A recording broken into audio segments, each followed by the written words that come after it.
मैं कहता हूँ कि आप लोगों का भविष्य उज्जवल हो और आप लोग जो है आगे बढ़ें। यहाँ क्योंकि भाषण वाला मामला नहीं है। हमारे राकेश जी हैं, राकेश जी का ये जो कार्यक्रम है बहुत ही अच्छा लगता है। तो राकेश जी, समाज को आप जैसे युवाओं की ज़रूरत है, जो लोग तालीम की तरफ पढ़ते हैं तो लोगों को आगे पढ़ाने का काम करते हैं, वो बहुत अच्छे लोग होते हैं। उनका दिल दिमाग बहुत ही साफ सुथरा होता है।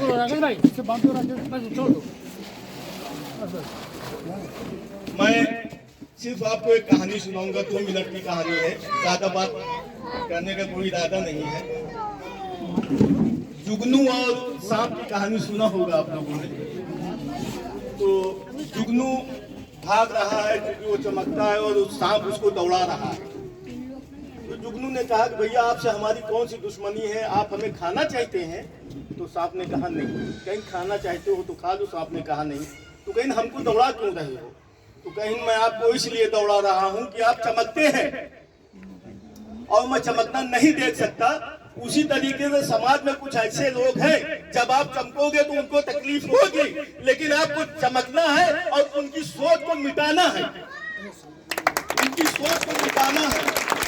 जैसे कुम्हार होता है, आपने देखा होगा कुम्हार मिट्टी को वो मल के, और बहुत सी डाई होती है, चाहे शैतान बना दे, चाहे इंसान बना दे, चाहे राक्षस बना दे, चाहे देवता बना दे। अब आप लोगों को ये तय करना है कि आप किस डाई में जाना है। तुमको इंसान बनना है कि हैवान बनना है, शैतान बनना है कि देवता बनना है, ये फैसला आपको करना है, आपके माँ बाप को नहीं करना।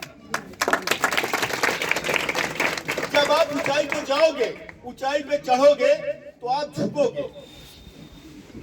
जितनी ऊंचाई होगी उतना आपको झुकना होगा, और जब आप नीचे आओगे तो आप तन के आओगे। इससे ये पता चलता है कि जो लोग ऊंचाई पे जाते हैं उनको झुकना पड़ता है। जैसे समाज में आप कुछ बन गए तो तालीम के साथ साथ आपके पास संस्कार भी होना चाहिए। अगर संस्कार आपके पास नहीं है तो तालीम 2 कौड़ी की मानी जाएगी, क्योंकि संस्कार ही से इंसान चमकता है। तो जब आप नीचे आएंगे तो आपको ये अंदाजा होना चाहिए कि आज मैं बुलंदी पर हूँ, अच्छाई की वजह से बुलंदी पे हूँ, लेकिन जब मैं नीचे आ रहा हूँ तो इसका मतलब ये है कि हमारी सोच गंदी हो चुकी है, हम समाज के लिए बेकार हो चुके हैं, हम समाज के लिए कुछ नहीं कर पाएंगे। ऐसे लोगों को नीचे आना तय है।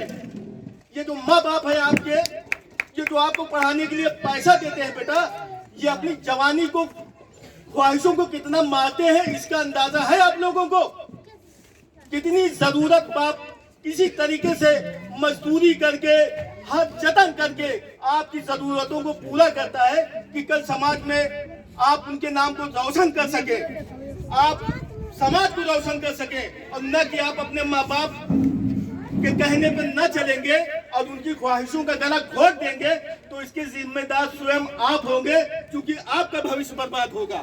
आज बाबा साहब को देख लीजिए, अगर बाबा साहब कहते तो दुनिया की हर वो चीज उनको उस टाइम मिल जाती, लेकिन उन्होंने समाज के लिए जिया है, समाज के लिए काम किया है और कमजोर लोगों के लिए काम किया है। अगर आप जिंदगी में कुछ बन के आगे बढ़ सकते हैं तो अपने अच्छे संस्कार से, अच्छी सोच से, मोहब्बत से, इंसाफ से, लगन से आपको अच्छा बनना है। हर तरीके से बनना है आपको अच्छा, इसलिए कि जमाना बड़ा खराब है और उस जमाने को अच्छा करने के लिए आप लोगों को संघर्ष करना पड़ेगा। जरूरत है आप समाज की और देश की, और उसकी इज्जत आपको बचाना पड़ेगा, और खास करके अपने इस देश के लिए। मैं 2 शब्दों में अपनी बात खत्म कर सकता हूँ और खत्म कर दूंगा। ये जायज है बेटा, ये जायज में लोग आगे तो बढ़ते हैं लेकिन पलट के जायज की तरफ नहीं देखते। मैं उन लोगों से कहना चाहता हूँ कि ना तुम्हारी तालीम किसी काम की है, ना तुम्हारा पैसा किसी काम का है। आज राकेश जी एक छोटा सा अध्यापक है, उसकी सोच देखिए आप, उसका इरादा देखिए, किस बुलंदी पे आके वो मेहनत कर रहा है। इस वजह से नहीं कि उसको नाम चाहिए, इस वजह से कि आप लोगों को कामयाबी के रास्ते पे मंजिल तक पहुंचाना देखना चाहता है कि आप लोग मंजिल तक पहुंच जाए। और राकेश जी का संघर्ष सारा नहीं जाएगा मेरे भाइयों। और जो इस टीम में लोग आए हैं, जुड़े हुए हैं, उन सबका मैं बहुत बहुत धन्यवाद अदा करता हूँ कि आप लोग समय निकाल के यहाँ पे आए हैं और जिसकी जरूरत है। हम लोगों को समाज में मिल के चलना चाहिए। पढ़ाई का ये मतलब नहीं है कि जो लोग गलत बात कर रहे तो आप उसकी जबान न पकड़े। आज ये होता है ना कि समाज में कहते हैं हमसे क्या लेना देना, ये हमसे क्या लेना देना। संविधान को अगर मानना है तो तुमको इंसाफ के लिए आवाज उठानी पड़ेगी। उसके लिए जो भी कीमत चुकानी पड़े आप चुका दीजिए और आगे बढ़ते रहिए। जय हिंद, जय भारत।